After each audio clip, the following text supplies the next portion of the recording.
2019 ఎన్నికల్లో 175 నియోజకవర్గాల్లో పోటీ చేయబోతున్నామని పవన్ కళ్యాణ్ ప్రకటించిన వెంటనే ఆదిలోనే హంసపాదు అన్నట్లు వ్యూహకర్త వాసుదేవ్ రూపంలో జనసేనకు గట్టి ఎదురుదెబ్బ తగిలింది. ఈ సంఘటన చూశాక జనసేన అధినేత పవన్ కళ్యాణ్ తెలిసి చేస్తున్నారా, ఎవరైనా ఆయన్ని తప్పుదారి పట్టిస్తున్నారా అని సందేహం కలగకమానదు. మొన్న శ్రీరెడ్డి సంఘటన తరువాత మీడియాను బ్యాన్ చేయాలని పిలుపునివ్వటం, ఇప్పుడు ఈ సంఘటన రాజకీయంగా పవన్ కళ్యాణ్ తప్పటడుగులు వేయటం వెనుక భాజపా హస్తం ఉందా అనే ప్రచారం మొదలైంది. అంటే 2వ తేదీ ఉదయం పవన్ కళ్యాణ్ సమావేశం ఏర్పాటు చేసి ఇకపై జనసేన రాజకీయ కార్యక్రమాలు పర్యవేక్షించడానికి, ప్రచార వ్యూహాలు అమలుపరచడానికి, అలాగే ఇప్పటికే జనసేన తరపున పనిచేస్తున్న వందలాది మందికి దిశానిర్దేశం చేయడానికి తమ పార్టీ ఎలక్షన్ మేనేజ్మెంట్ జాతీయ అంతర్జాతీయ స్థాయిలో అనుభవం, నైపుణ్యం ఉన్న దేవ్ అనే వ్యక్తిని నియమించింది అని ప్రకటించారు.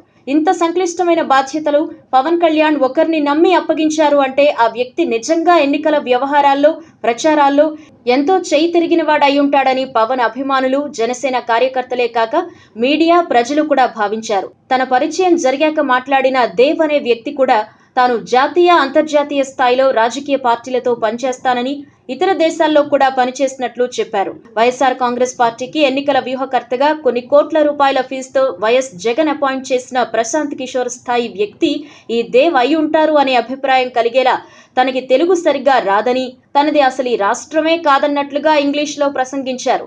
అయితే ఈ కార్యక్రమం మీడియాలో వచ్చిన 2-3 గంటలకే పవన్ కళ్యాణ్ కూడా షాక్ అయ్యే విషయాలు బయటకొచ్చాయి.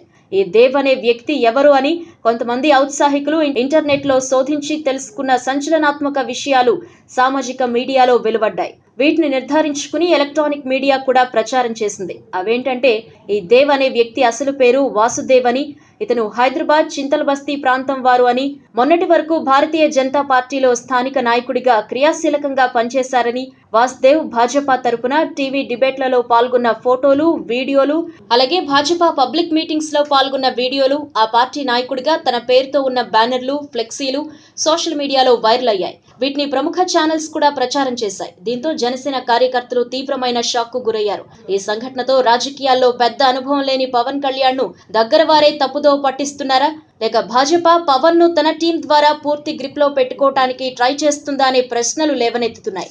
ఈ వీడియో మీకు నచ్చినట్టయితే లైక్ చేయండి, షేర్ చేయండి. మరిన్ని ఇంట్రెస్టింగ్ వీడియోస్ చూడడానికి మా ఛానల్ కు తప్పక సబ్స్క్రైబ్ అవ్వండి.